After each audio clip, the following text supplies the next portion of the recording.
כן, אז אנחנו באמת עוסקים בעולם הזה של שימור הידע הארגוני, ניהול הידע באופן כללי, אבל רציתי היום להתמקד באמת בנקודה הזו בחיים של עובד וארגון שהוא עוזב, הוא או בגיל פנסיה או לפני, לא משנה, אבל הוא עוזב, והארגון חייב לוודא שהידע שהוא צבר במשך עשרות שנים או פחות, נשמר בארגון והופך נחלת הכלל. כי אחת השגיאות של ארגונים זה שבאמת לא משכילים לשמר את הידע הזה, ויש מחקרים, אני לא אעלה אתכם, על אובדן של הרבה מאוד כסף בהליכה של עובדים כאלה, שלא השכילו לשמר את הידע שהם צברו. ואמרת נכון, קשה, אני אפילו לפעמים לא יודע מה אני יודע, ורק כאשר אנחנו נכנסים לתהליך סיסטמטי ומובנה עם אותו עובד, אנחנו עוזרים לו לדעת מה הוא יודע ומה הוא צבר עם השנים, ומגלים דברים מדהימים שבארגונים אפילו לא ידעו שהעובד הזה כל כך תלויים בו. אמר לי פה מישהו בחוץ דבר נכון, שיש את מבחן החול, אם הוא נוסע לשבועיים, מה קורה, מסתדרים או לא מסתדרים. מנגד שנפגשתי עם מנכ"ל של אחת החברות אחרי מבצע עמוד ענן, הוא סיפר שהוא היה 3 שבועות במילואים, והוא חזר, היה לו 1,400 מיילים. אז הוא אמר, וואי, איך אני עובר על זה? פשוט עשה Ctrl A Shift Delete ומחק הכל. הוא אמר, עבר יום, לא קרה כלום, עוד יום לא קרה כלום, המשיך בחייו. לפעמים מציפים אותנו קצת בידע יתר על המידה, אבל באמת המטרה שלנו ומה שארגו עושה זה עוזרת לארגונים בתהליכים האלה של שימור הידע של הפורש.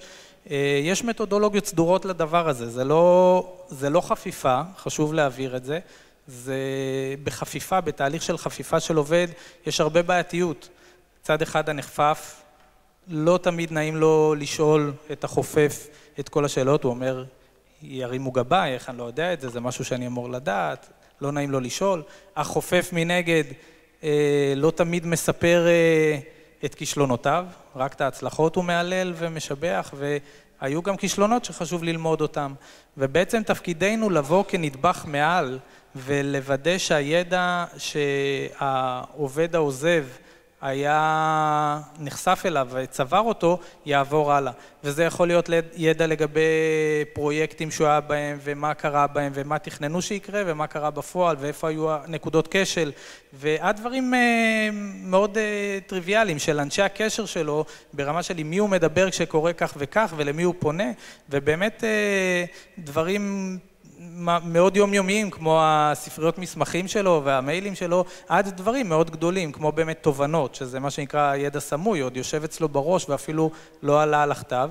הבשורות הטובות זה שיש אחוזי הצלחה מאוד גדולים לתהליכים האלה, זאת אומרת, אנחנו מצליחים לתעד יפה מאוד את הידע. אגב, לתעד זה אומר, אנחנו לא עושים ספר חיים שכאלה, אלא ממש מעלים למערכת ממוחשבת את כל הידע הזה בצורה מובנית, עם תגיות שיאפשרו לי כמו מעין גוגל פנים ארגוני, שבבוא העת, כשאני אגיע לסיטואציה מסוימת, אני אוכל לחפש ולמצוא מה הוא אמר בהקשר הזה.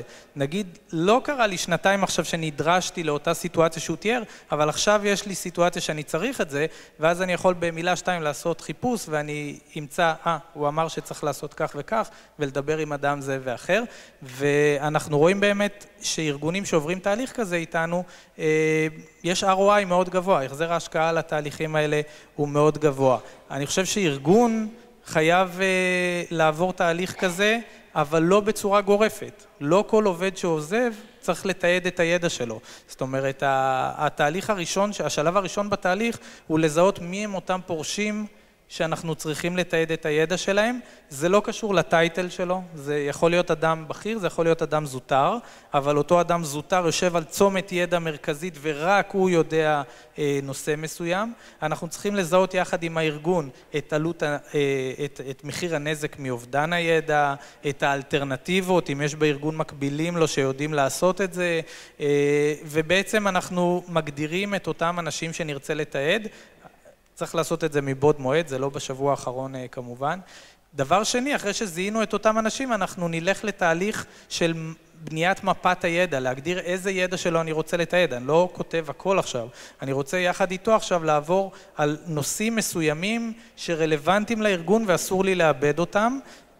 כצעד מקדים אני אלך לקולגות שלו, לכפיפים שלו, אני אשאל אותם באיזה נושא אתם פונים אליו, מה הוא יודע שאתם לא יודעים. אני אלך למקבילים לו, אני אשאל באיזה מצבים אתם פונים אליו, אני אשאל את המנהל שלו, ואז רק אני אגיע עם שאלון חצי מובנה כזה אליו לפגישה, ויתחיל את מלאכת שימור הידע. זה תהליך שיכול לקחת, זה משתנה כמובן בכמויות הידע ובמורכבות הידע, אבל 3-4 חודשים, ובסופו יש לי כאמור את הכל ממוכן ושמור חפיס באיזשהו מאגר ידע.